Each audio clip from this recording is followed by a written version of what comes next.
So good morning, ladies and gentlemen. Of all the surgeries that we do on an elective basis on human beings, we in orthopedics can contribute probably most to the improvement of the well-being of mankind with hip replacements if done for the right reasons and under the right techniques. Sadly, some patients do suffer complications over time, and one of them we're going to discuss here today, and that is fractures around these hip replacements specifically.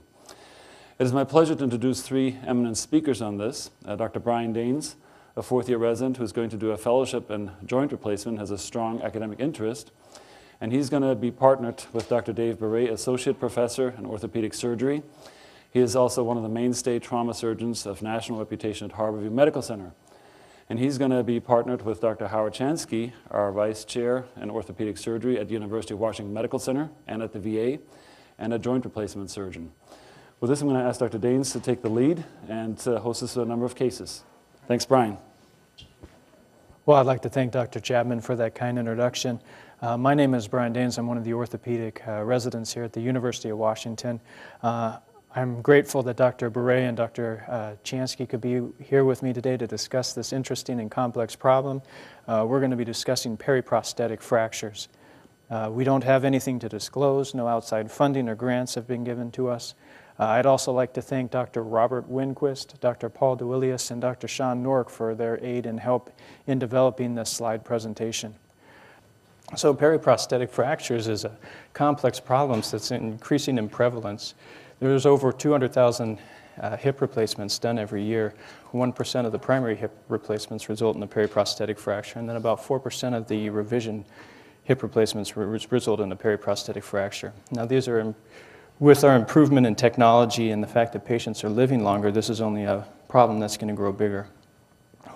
There's about 25 in 1,000 total hip replacements over a 15-year period that result in these periprosthetic fractures. So really, we're only seeing the tip of the iceberg concerning this problem. It's important because it has a high mortality rate in the first year, a mortality rate that approaches that of a hip fracture, around 15%. As you can see in the survivorship curve, over the first 3 and 4 years following when you have a periprosthetic fracture, it mimics or mirrors that of the hip fracture mortality rate. So who gets periprosthetic fractures? It's usually older patients with multiple comorbidities such as coronary artery disease and diabetes. These patients have poor local bone quality or osteoporosis. They may also have associated joint ailments, total knee replacements. And as I mentioned before, revision surgery tends to have a higher percentage of periprosthetic fractures, so you're already dealing with a patient with poor or potentially poor bone stock. The mechanism of injury is usually a low mechanism, such as a ground level fall. In our younger patients who are getting total hip replacements, sometimes they can be involved in a high energy injury. And then there's a group of patients that really have no trauma, but that do have an insidious onset of pain. In these patients, we need to worry about osteolytic lesions and potentially occult infections. What we want to do today is present a general approach in dealing with periprosthetic fractures, focused in on the stability of the prosthesis, really evaluating the fracture characteristics and getting a good sense of who the patient is.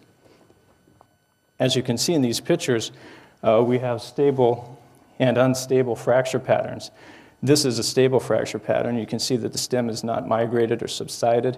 And this is an unstable fracture. You can see it's a long spiral fracture that goes through the stem, and the hip prosthesis appears to have migrated. Determining whether or not an implant is stable or is unstable has important ramifications in what operative treatment is used. Eng in 1990 gave us a list of different things to look at radiographically that can help us with the stability, assessing the stability of stems. We can look for the presence of spot welds on the compression side of the femur, lack of radiolucent lines, and then look at for pedestal formation, calcar remodeling, or no migration of the stem. When we're evaluating cemented components, again, we look to see if there's migration, whether or not, and that would be associated with a definitely loose stem. We also look around the stem for radiolucent lines around the bone cement interface, and that would be a probably loose stem.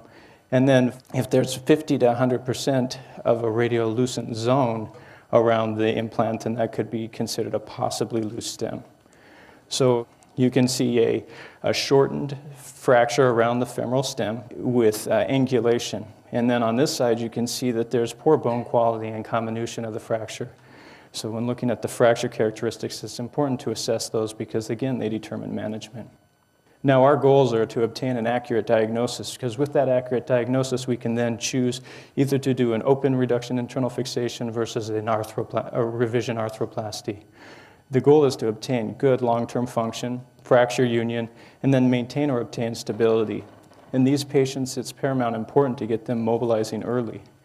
In review of the biology of fracture healing, we all know that it's important to preserve the blood supply to the fractures.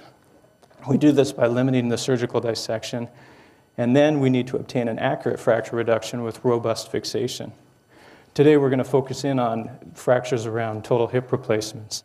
When thinking about a total hip replacement, we need to remember the bone stock, really get a good sense of the history of what has been done on these patients priorly by obtaining operative reports if we can, and then by looking for the presence or absence of cement. We also need to assess where the fracture is located around the femoral component, and then really get a good sense of whether or not the implant is stable. Now, in the 1990s, Duncan and Massari developed a classification system that focuses in on these three important points and gives us some clues on to how to treat these fractures. If you look here, you can see that type A involves the greater or the lesser trochanter. Type B is associated with fractures right around the stem of the implant, and then type C are located distal to the implant. If you look at the type B, you can see that we're looking at the bone quality as well. This is a high inter- and inter-observer reliability, and it's been validated in studies in Europe and North America as a classification system that can be used to effectively manage these patients. What we're going to be talking about today is the most common type of fracture, that's around the type B fractures. So the type B1 fractures are a stable implant, and that can be treated with operative open reduction internal fixation. And then the type B2 and B3 fractures, they're an unstable implant with the difference in a B2 you have adequate bone stock, and then in a B3 you have inadequate bone stock. So again, back to that theme of assessing whether or not an implant is stable or unstable. If there's a continuous lucency around the cement stem, then you would assume that there's some loosening. It's important not to always assume that if there's a fracture through the cement mantle that the implant is stable. And so if there is a fracture, you need to be wary and check intraoperatively the stability of the implant. Now, the reason this is so important was shown by Lindell in a study in 2006. B1 fractures often have a simple spiral low mechanism of injury type presentation, and B2 you would assume would be a little bit more complex. Lindell found that the B1 fractures had a poorer result when compared to the B2 fractures, and he thought that this was because the unstable fractures were being initially thought to be stable fractures and treated operatively. Also, Bethan had found out that in 75% of his patients, there was some underlying stem lucency. There's multiple treatment options for these fractures. You can see on the left here, there's a variety of plate and cable constructs, plate and screw constructs, and then even allograft bone struts. Now, it's the cement mantle and the prosthesis that causes the difficulties with proximal fixation. It's hard to get bicortical screw fixation, and then unicortical screws, cables, and locking screws have questionable fixation as well.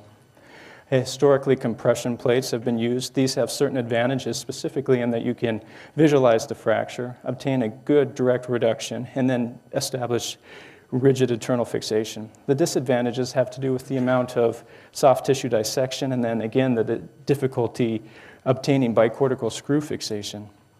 Plate and cable devices have been used to deal with that proximal fixation issue. As you can see here, it's the classic Ogden concept with some screws distally and cables proximally. Menin clamps and plate and band devices have also been developed.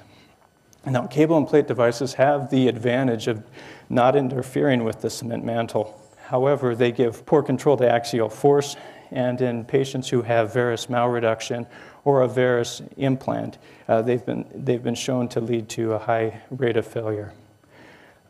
Corton in 2009 had a good study where he assessed these plate and cable devices and found in certain fracture types they actually had good union rates and return to function. An interesting thing about his study too is what he did is he took 45 different fractures which he initially thought were stable and then did a surgical dissection and really assessed intraoperative stability. And he found that 20% of the fractures that he initially thought were going to be stable did indeed have some instability as well. Now, the fractures that were amenable to this treatment were the simple spiral fractures that I mentioned earlier. And if they had any comminution on the medial cortex, then this was not a good construct for these fractures. As you can see here, 29 out of 30 had good union rates, and they did have minimal complications. Cortical allografts have also been used for periprosthetic fractures. These are biological bone plates that augment the stability and strength, as well as increase the bone stock. They offer less stress shielding, which is an advantage. Their disadvantage, of course, are the cost, the availability, and the theoretical risk of disease transfer. At about 4 or 5 months, they tend to reabsorb, so there's a period where the construct weakens as well. Haddad studied these with 2 different constructs, lateral plates and a cortical strut, and then 2 cortical struts. And he had good success with this. You can see here a series of x-rays with an injury film, the allograft construct, and then eventual healing at 28 months. Locking plates have been designed. The benefits are that they're a bridging construct. They preserve blood supply. In osteoporotic patients, they offer the advantage of being a fixed angle fixation. Difficulties with these were shown by Butaro in 2007 when he had a high percentage of his fractures pull out.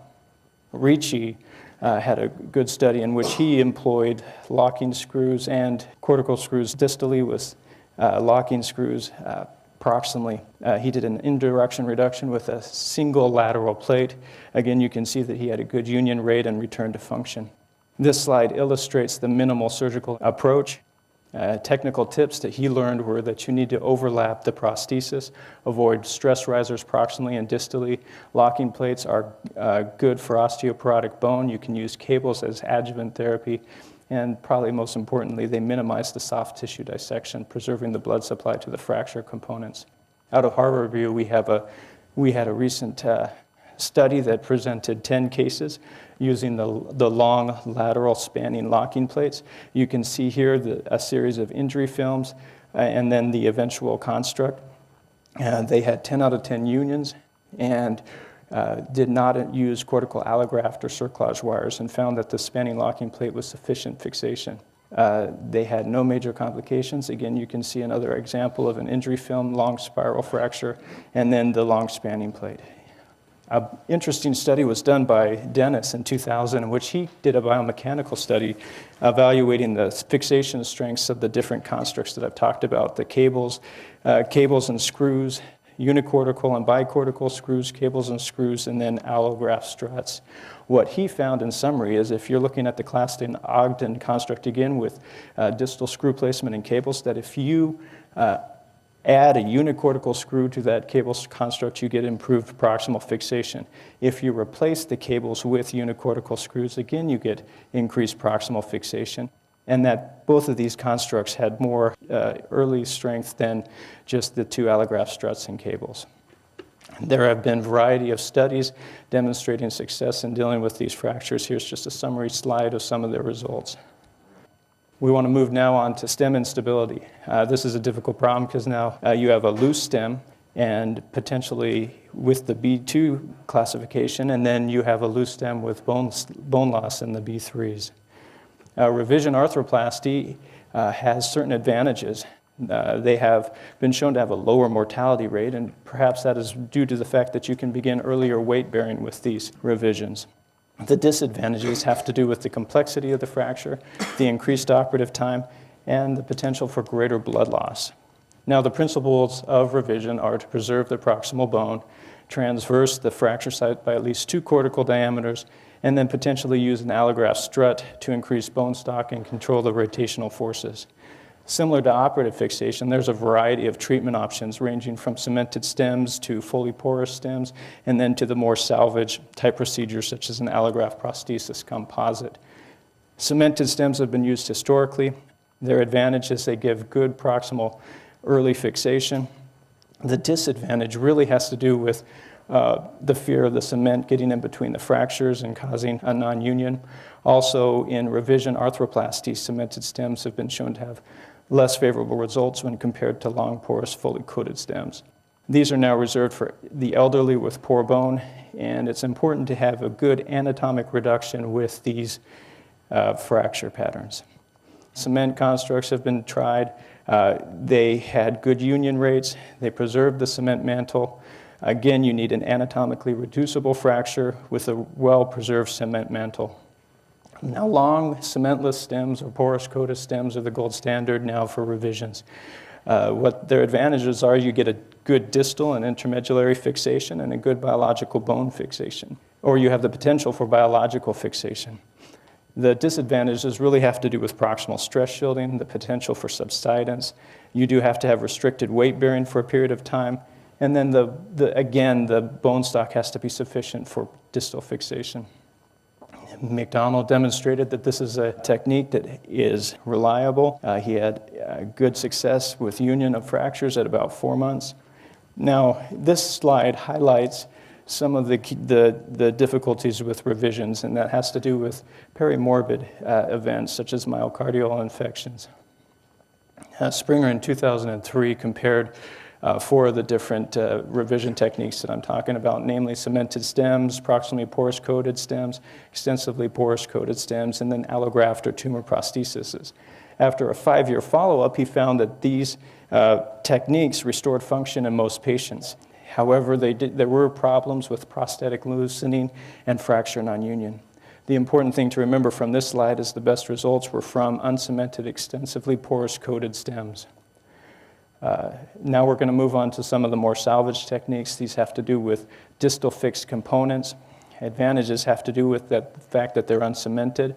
They preserve bone stock, and they give good axial and rotational stability distal to the fracture site. Disadvantages, as I mentioned before, have to do with subsidence and that they're not applicable for all fracture types. The Wagner revision stem is a distal fixation that has had some success in the last few years with union and returning to function. Their complications are associated with the fact that it's a single component with a single offset without any modularity. Now, fluted tapered stems are another distal fixated revision technique. You use a direct lateral transfemoral approach. There, again, were some complications with dislocations and non-unions, but it has proved to be a technique that can be used. Now, proximal femoral allografts, these are a salvage technique. They preserve the bone stock and potentially preserve reattachment of the soft tissues. Disadvantage is a prolonged period of non-weight bearing. As you can see, here is a B3 type fracture with poor proximal bone quality. It's a displaced fracture with loosening of the stem, and it's been replaced with the proximal femoral allograft. Now, proximal femoral replacements are another salvage technique. These are for the older, low-demand patients. The complications are related to poor bone stock and lack of soft tissue attachments. Again, here is an example of a proximal femoral replacement. You see a type 3 type fracture with poor proximal bones, some comminution and subsidence of the stem, and leading to the proximal femoral replacement. Now, I'm only going to mention briefly the treatment of the type C fractures. Basic principles are to span beyond the prosthesis to avoid stress risers. You get good proximal fixation. So now we're going to move on to our cases. I'd ask Dr. Chansky and Barei to come. All right, so our case number 1 is an 86-year-old with hypertension, atrial fibrillation, a history of bilateral hip replacements, who had a ground level fall. Baseline, walks with a walker, presented supratherapeutic on Coumadin, and then has a history of a perineal palsy in the ipsilateral leg. So Dr. Barei, how do you initially approach the management of this patient's fracture? You know, I think while assessing stability is critical to determining a satisfactory treatment algorithm or treatment plan, And a lot of it is based on radiographic assessment. I think one of the first things, the simplest things, and one of the most reliable things for me is to simply talk to the patient and find out how their prosthesis has been functioning, what it was done for, and how it's been working up until the incident event. And very often the patients will give you a real good clue if their prosthesis has been becoming loose prior to that. So I fold the history in with their radiographic assessment of stability and come up with a treatment algorithm based on that. Of course, I'm looking at the fracture pattern. I'm looking at all the other radiographic parameters that you nicely outlined. And Dr. Chansky, when you're looking at these films, what are things you're looking at? So it's pretty much what Dave said. I think the most important thing is the history, because you can even have a radiographically loose implant, but the patient might be asymptomatic. It could be a fibrously stable implant.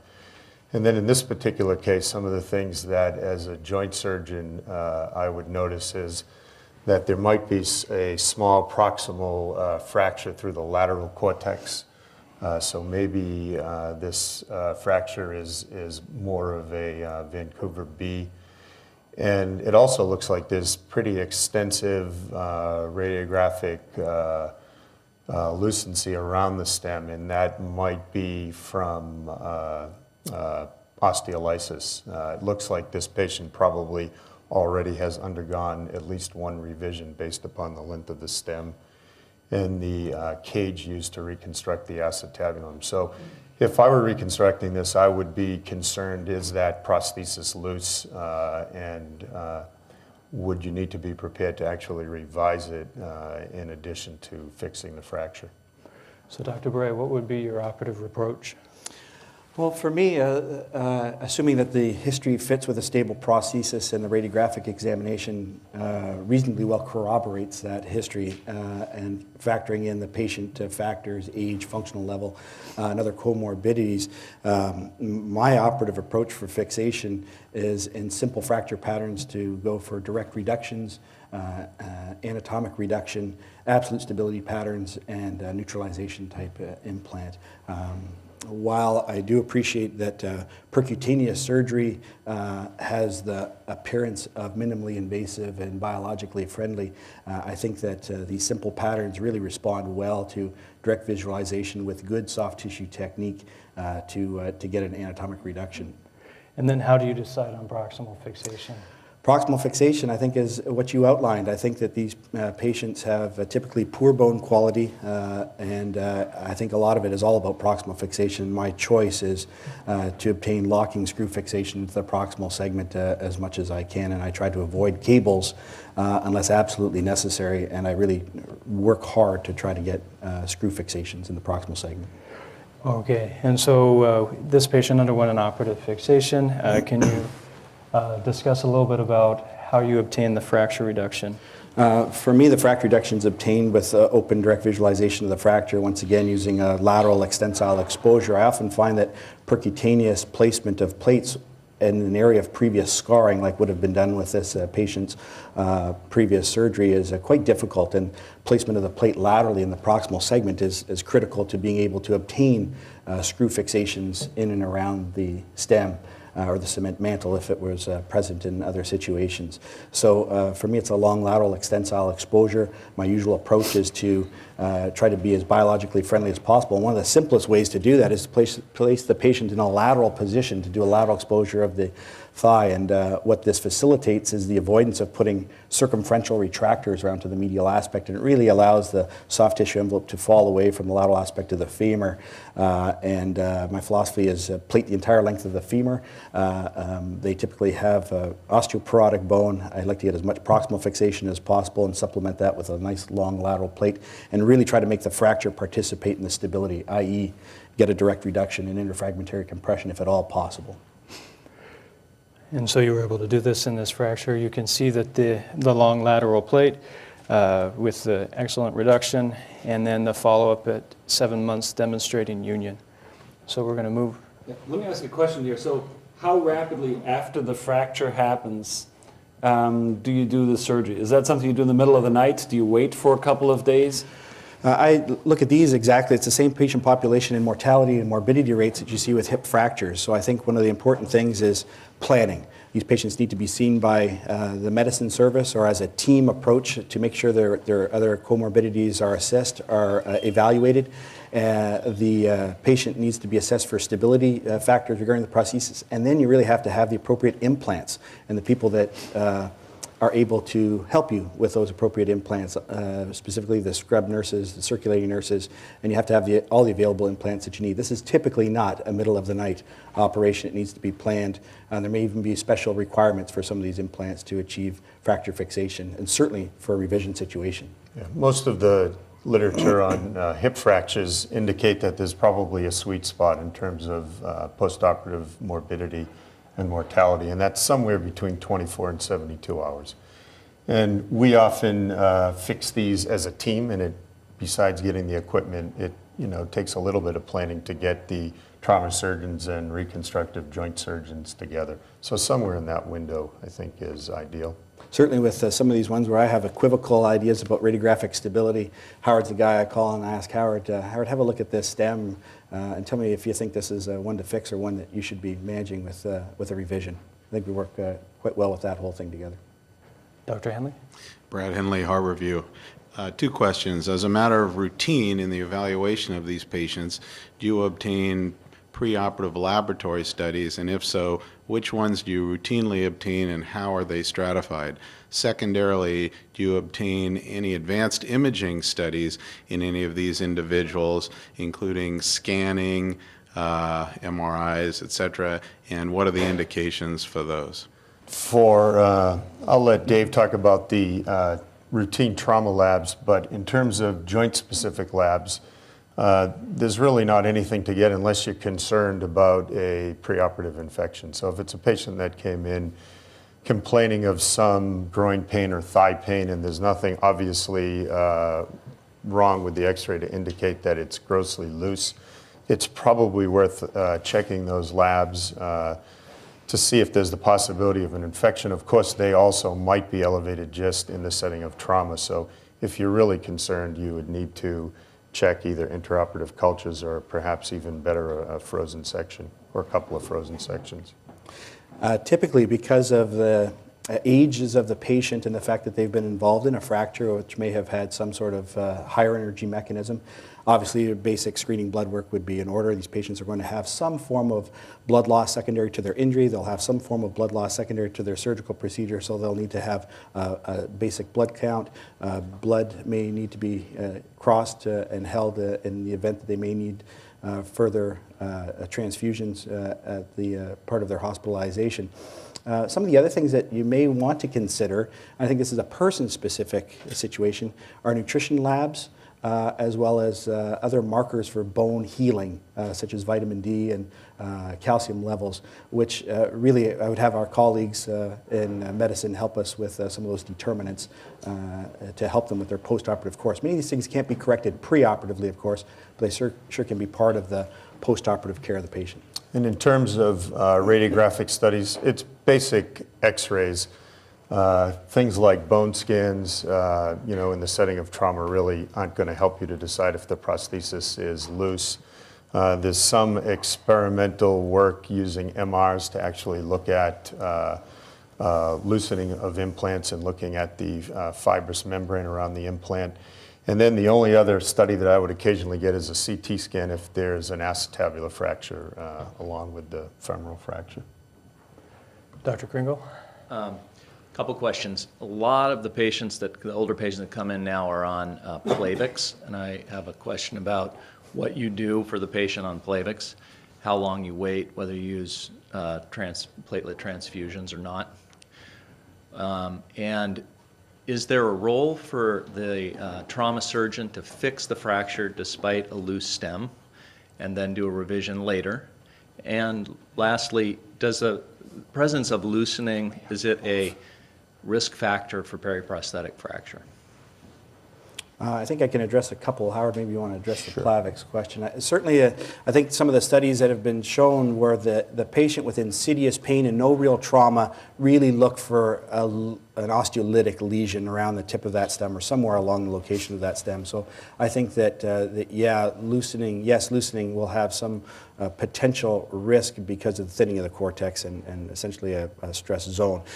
And that fits in with the philosophy of fixing these, of plating the entirety of the femur.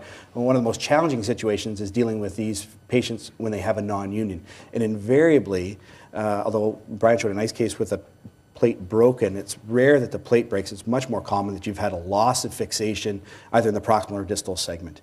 And I think that just demonstrates how difficult it is to get fixation in poor bone quality in and around a stem of a prosthesis. I think that I would also ask Howard, certainly my philosophy as well is in many of these people, particularly the older person with lower demand or the person that's been significantly injured as part of their femur fracture, that they obtained it either in a higher energy mechanism like a car accident rather than a ground level fall. They have other things going on. They may have a splenic injury, they may have a head injury or some other of these things. And I think that fracture fixation in that acute period of time is good physiologically for them. And I also would think that it would make a subsequent revision procedure a little bit more predictable should they need that down the road. Yeah, so I would agree with what Dave said. I mean, ideally, you want to do all the surgery in one setting if you can. But if it's someone that's been involved in high energy trauma, I mean, it may be physiologically even better to just get the fracture fixed. And at least when you do that revision in a safer setting, it will be orthopedically an easier operation. In terms of the Plavix, it depends on what they're taking it for. And if it's someone who's had a recent stroke or recent MI and perhaps has had stents put in, then you can stop the Plavix, but obviously you have to bridge them with something. And in terms of just managing the Plavix, unless it's life-saving surgery, in this setting, I would actually wait 5 to 7 days. I think that patients would be interested in learning what their expected function would be in the post-operative period. For example, when they could start moving their hips and knees and how soon they could return to function with weight bearing. That might be of interest. So if there's one advantage to doing revision joint surgery in the setting of a periprosthetic fracture, it's that you can almost always weight bear that person as tolerated, right after the surgery. It's the unusual periprosthetic fracture that I revise that I actually have to keep them partial weight bearing for several months. Whereas if you fix them with extramedullary fixation, you can be a little more aggressive with a locking plate, but then you are often waiting 6 to 12 weeks for them to fully weight bear. Yeah, I think I agree 100% with what Howard said. I do try to find ways that I can maximize my fixation and fracture stability, if at all possible, to facilitate some kind of early weight bearing, whether it's simply to stand, to transfer for the first 6 weeks, or to frankly let them begin doing some weight bearing. I think that's really, really important. But I am cautious with doing that in the fracture situation for sure. All right, so we're going to move on to our case number 2. This is a 79-year-old female with a 20-year-old total hip replacement, as was previously alluded to. This is a case with the preoperative groin and thigh pain, and we're going to ask Dr. Chansky how he would approach a patient with preoperative hip pain and what treatment modalities is he thinking of. The most important, aspect of the decision-making process is what how they describe their symptoms. And so if it's somebody that has startup pain, pain when they get out of bed in the morning or pain after they've been sitting down for a while and they take their first few steps, then I would really be concerned about either acetabular or femoral loosening. If it was more constant pain, particularly pain at night, pain when they were sleeping, that would lead me in the direction to try to figure out if they perhaps had a pre-fracture infection. Dr. Barei, what do you think about this radiograph? This one I'd be quite concerned that the stem is loose. I see some certainly lucencies along the entire medial cortex of this.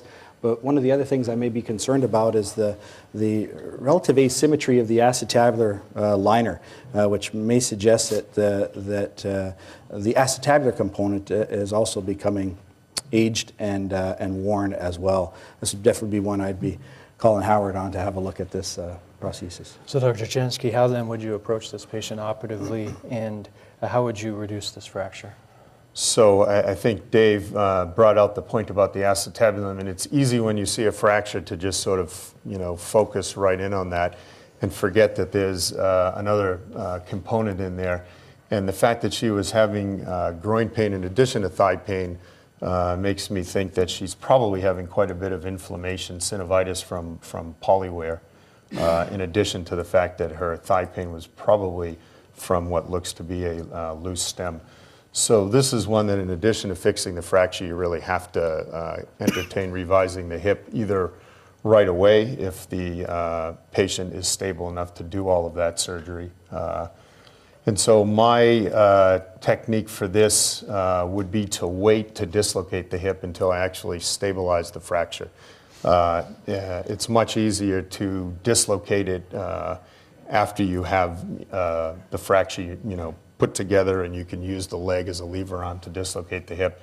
And so that's how I would revise the acetabular component. So that would be essentially the last stage of the procedure. And in terms of fixing the fracture, it's important to get some provisional fixation before you put the stem down. And you can do that manually by using several clamps on either side of the fracture. But particularly in a transverse fracture, it can be very hard to control the femur while you're trying to manipulate the leg and ream and broach and then get an implant down. So what I have been using that I basically I stole the idea from my Harborview colleagues is to use these short provisional fixation plates. And I've not seen them used in any other studies or radiographs that I've seen at meetings, and they really make putting these fractures together much easier. You can see here that there's two Verbruge clamps there, and it still leaves room to put a small plate across the fracture. And after I do that, I can pretty much take those clamps off usually, and I can ream and broach and put the new implant down. The other thing the postoperative film reminded me of is that she's really a Vancouver B3 in that she has significant femoral bone loss. And so the other thing that I did in this case was to use a femoral allograft strut over that lateral cortex. And I agree with Dave, if you can avoid using cerclage-wise, I don't think they're quite as evil as the trauma surgeons do. But if you can avoid using cerclage cables, that's ideal. But if you're putting a strut graft on, you need to cerclage it. And I'll just say one thing about the strut graft. So they often don't fit the cadaveric struts, and so I will contour them with a high-speed burr. I'll really try to round off all of the edges, and I'll use some demineralized bone matrix in the interface between the graft and the native femur. And I am sometimes amazed by how well incorporated these things look after 6 months. Dr. Let me Chapman? just ask a question again. So I think Dr. Henley and Dr. Kringle both raised the question of an occult infection being in there. If you opened up this patient, I assume you'll see some form of relatively undifferentiated, more or less mucousy fluid around there. If you send that off for a gram stain, which I assume you'll do, and there's a question of an infection, how does that change your intraoperative procedure? Would you still go ahead with a stable internal fixation, or would you just do something different? So it's a great question. If I were really concerned there was a fracture, I'd send both for gram stain and frozen section to look at the number of neutrophils. And it's important to stabilize the fracture. The patient can't be mobilized out of bed. They are at risk for getting urinary tract infections, pulmonary infections, decubitus ulcers. So it's important to stabilize that fracture regardless. And depending on the anatomy, I would have no hesitation to put a plate in if I needed it in the setting of an infection after I debrided them and washed them out. And then I would keep them on suppressive antibiotics and then at some point go back in and do the secondary stage, which would be to put in the prosthesis. Ideally, you would be able to use a temporary antibiotic-impregnated cement spacer. So if I could fix it that way, perhaps with that and 1 or 2 cables, I think that would be best of all. Then they get high levels of antibiotics leaching out over a month or so, and presumably that would give them also enough stability to at least be able to be mobilized. All right. Does Dave have any thoughts on that? No, I think that's a great question. From my point of view, fracture stability and suppressive antibiotics would definitely be the way to go. You need to stabilize that fracture for the patient. You have to do that. And once again, if there was an occult infection, my approach would be to stabilize the fracture. If it was not a grossly loose prosthesis, obtain fracture union, and then have a staged, what I would think more predictable, staged reconstructive revision type prosthesis by one of my colleagues. So we're going to move on to case number 3. This is a younger patient, more active, 59-year-old, history of a left hemiarthroplasty for a femoral head or neck fracture 10 years prior. Had a fall off a couch. History of COPD, occasional alcohol use, previously functioning well with virtually no pain. So on this, Dr. Barei, how does your management change for the younger, more active patient? Boy, you know, you can make strong arguments for a view or a vantage point for managing this. My personal opinion is that I'm happier typically with the bone quality, and so this fracture historically is doing extremely well until she had a very discrete event which caused this fracture. There's no prior pain, but she does have an implant that is likely not going to be a long time durable implant. She's got a hemiarthroplasty at age 59, which was put in when she was 49. My approach is really the same. She's got a simple fracture pattern around the tip of the stem of what I believe to be a well-fixed, stable prosthesis. This is going to get a direct reduction, interfragmentary compression, absolute stability type construct, and let her get back to her activities as much as possible, with a word of caution, understanding that this may hasten the loosening or the wear of the prosthesis to where she would need a revision perhaps sooner than previously felt. And what do you think about these films, Dr. Chansky? So it's interesting because she has what looks like a bipolar endoprosthesis in there, and if you look at the natural history of those, you know, typically you can expect a good 5 to 7 years of functioning out of them before patients begin to get groin pain from wear of the acetabular cartilage. And if you look at her x-ray, it looks like that's already happened, and perhaps that cup has even migrated a little bit into the bony acetabulum. So if I were doing this, I would have a long talk with the patient and tell them that I can add about 30 minutes to the case, a little bit more complexity and blood loss, and I would strongly encourage them to consider letting me revise the acetabulum, turn this into a total hip, one procedure. The downside of that is that in some studies, dislocation after revision hips have reported to occur in up to 25% of patients. I mean, I think that's not quite right, but certainly, you know, 5% would be a reasonable number. And so I would fix the fracture first, and then I would ideally dislocate the hip and put a acetabular component in. So how did you approach this patient, Dr. Barei?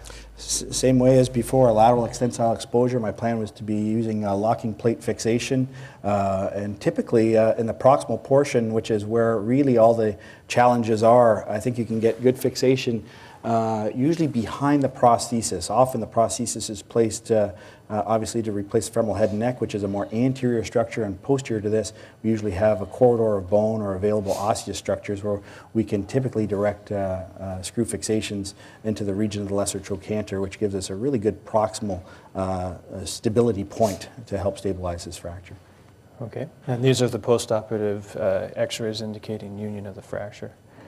Moving on, number 4, this is a 66-year-old with a history of a right total hip replacement, 5 years prior, involved in a motor vehicle accident. Now this is the polytrauma that we often see at Harborview. They had rib fractures, a sacral fracture, iliac wing fracture, and then comminuted right periprosthetic fracture. Of note, this patient was previously functioning well with no pain.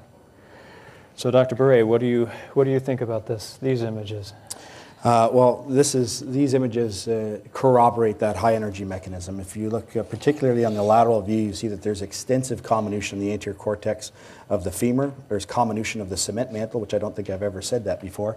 But this prosthesis is loose to me in an otherwise fairly sick individual, and this is definitely one that I would really be favoring a revision type prosthesis for this. I don't think this is a fixable fracture for me in my hands, and I think that this would be best served with a revision when the time is right, given his other injuries. So Dr. Chansky, what are the revision options for a patient like this?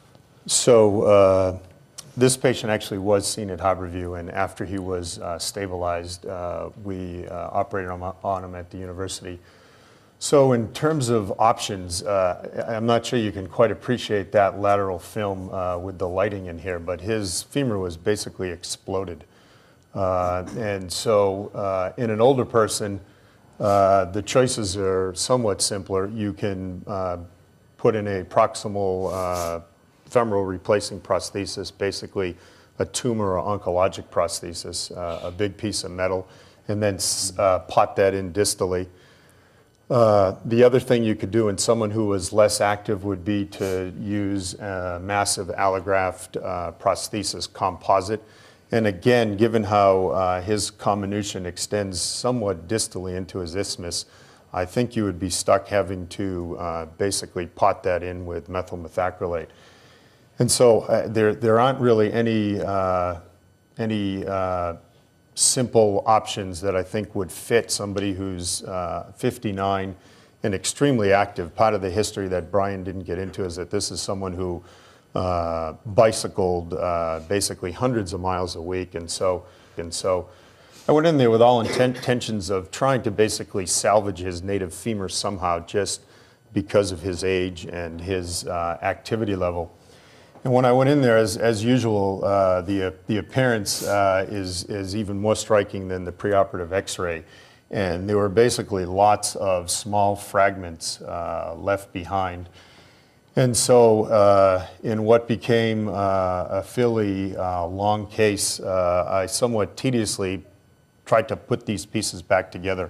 And so again, I used that provisional fixation idea that came from the trauma literature fixing tibia fractures. And you can see that I used 2 of those plates distally down around the isthmus. You know, you're trying to put a puzzle back together, and it's actually difficult without anything down the center of the tube to help stabilize it. And so I'll usually use things like my canal plug inserter to drop down into the femur to help stabilize that internally. And then I use these provisional fixation plates. I had to use a trochanteric cable plate proximally to anchor down his trochanter. And you know, one thing that I needed some cerclage cables in this, and the dissection to get to all of this, you're already stripping a lot of the blood supply away. So I'm not sure it's that much of an additional injury to the blood supply to use the cerclage cables. But in addition, it's one of those rare cases where I used a strut. I wasn't quite sure that I needed to use it, but I actually used it to help with fixation also in this case. And so this is one of the only fractures I can remember fixing with a revision where I did not let him fully weight bear, obviously, for about 3 months. I mean, this bone is dysvascular. It takes a long time for it to heal. So again, for me, I thought this was obviously higher risk in terms of infection, in terms of blood loss, longer surgery. But I thought to just save his native femur was the best thing I could do for him, even if he subsequently needed another revision. So he went on to do well and sent a nice note back that he'd been going on a 330-mile biking trip. Yeah, this was a year post-op, and you can see he was riding a woman's bike, so he could easily get on and off the bike. And he had a cane that he still used, I think he told me, when he was climbing hills, and he subsequently did fine. So we're now going to move on to another case with a 72-year-old fall from standing, history of an ipsilateral total hip and total knee replacement. So Dr. Barei, when you see a fracture like this, what are you thinking about? Enough said. Well, whether you want to classify this as a B1 or a supracolumnar distal femur fracture, I think that fixation challenges are, of course, all I think about. And I think this is maybe not even amenable to any kind of revision prosthesis other than removing the femur and doing some fairly heroic activities. This takes a good deal of planning. You need to make sure that you have a variety of implants available to be able to dodge the large stem that's in her femur, as well as getting enough secure fixation in the distal segment. So this is really challenges on either side of this fracture. Fortunately, it's minimally comminuted, and this is definitely a fracture that I think is best treated with ORIF, if at all possible, unless there's a revision prosthesis that could be used for that. But I would think it would be quite challenging. Howard? No, I agree with everything Dave said. These distal fractures are tricky, and he and I have collaborated on a lot of these patients. And one option, if that long stem weren't there, would be to revise the knee with a long femoral stem on that side. But I think given the degree of bone loss and that long, seemingly well-fixed stem, I would try to fix this with a locking plate. So how did you achieve fracture reduction in this case? This is lateral extensile exposure, as said before. This is amenable to a clamp application, and once you reduce the fracture, you realize how straight the stem is, and likely had a role in the location of the fracture, being right at that tip of the stem. Fortunately, by going proximal, quite proximal in this, we're able to actually get screws anterior to this prosthesis and thereby give it kind of a buttress to keep the stresses from wanting to traverse or come out the anterior cortex again. Locking plate fixation screws, as distal as you can get them and as proximal as you can get them, a long, stout plate to help control bending forces, axial rotational forces, and a small amount of bone graft posteriorly to help encourage this to unite. And so that brings up the question about allograft struts. You've mentioned them a little bit. Dr. Chansky, what do you think about their role? So allograft struts can be particularly useful for restoring bone stock around the hip. Around the knee, it's a little more difficult just purely for anatomical reasons, because you have the flare of the condyles. The exposure to the posterior aspect of the distal femur is a little tricky with the femoral artery being there. And so, and also in this case, ideally you would have wanted your strut directly anterior, and then you're getting into the suprapatellar pouch. You also have a smaller soft tissue envelope, so if you expand that volume with more space-filling objects such as a strut, it can get harder for the patient to regain any motion. So in this case, a strut would be useful anteriorly, but I would probably do what Dave did and maybe add a little bit of bone graft, particulate bone graft to the anterior cortex. But there's not much you can do about that stem being there.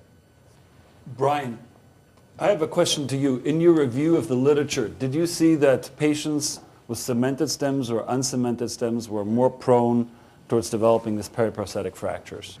Oh, I didn't get a good sense of if there's a difference in the prevalence rate. What I found was that definitely in revisions where there's a poor bone stock, those have a higher percentage of periprosthetic fractures. And I think historically more cemented stems were used, and so they're more prevalent, so there might be more periprosthetic fractures with those. But with the newer fully porous stems, there is the chance of really trying to get a tight press fit and causing intraoperative periprosthetic fractures. So that's what I found.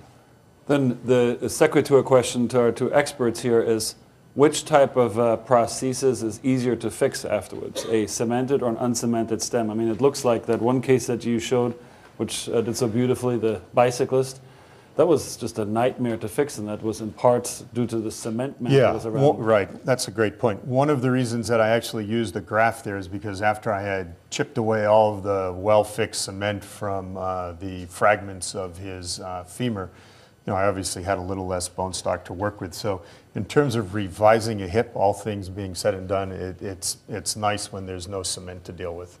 For me, for fracture fixation, I actually would prefer a cement mantle because it's drillable, and I can insert screws. rather than that space being occupied entirely by a metallic stem. Dr. Wagner, did you have a question? I had a general question about the last couple cases where there's a lot of comminution and there's real concern for malunion or malrotation. How do you assess rotation in a lateral position or in a supine position? So another good question, because you're often struggling with that in these cases. And the things that I use are the linear aspera and the patella and then the femoral neck. And if you kind of triangulate down the leg between those three bony landmarks, you can usually come close. And obviously, you know, the foot, but it can be a little tricky when they're severely comminuted like that. Sometimes, certainly when I'm doing these open, I can find a cortical interdigitation or reassemble some clue to give me a rotational control. One of the things that's sometimes really quite useful is if there's a small amount of the prosthesis that's visible at the fracture site, by looking at the corresponding zone of the proximal end of the distal segment, you'll often get an idea of where that had been resting up against or a portion of cement that just looks like it fits properly. So I use all available clues, and if there is a zone that I can get an interdigitation or a read, if you will, for that, that's all I need, and then I know that rotation is going to be pretty darn close. Yeah, the other thing I'll do interoperatively, if I'm getting ready to take one of these apart, I'll start making marks with either the cautery or an osteotome on my different fragments, so when I go to put them back together, I can actually line them up again. Well, we're out of time, so I would like to thank Dr. Barei and Dr. Chansky. Thank you. Thank And I want to thank Brian for putting together this very excellent presentation. I think in conclusion we can say these are very challenging injuries, and I was very impressed with how across different disciplines of trauma and adult reconstruction surgery and across different hospital lines, people put their heads together and communicate to try to get the best result for patients with very difficult problems. So thank you for educating us. Thank you. Thank you.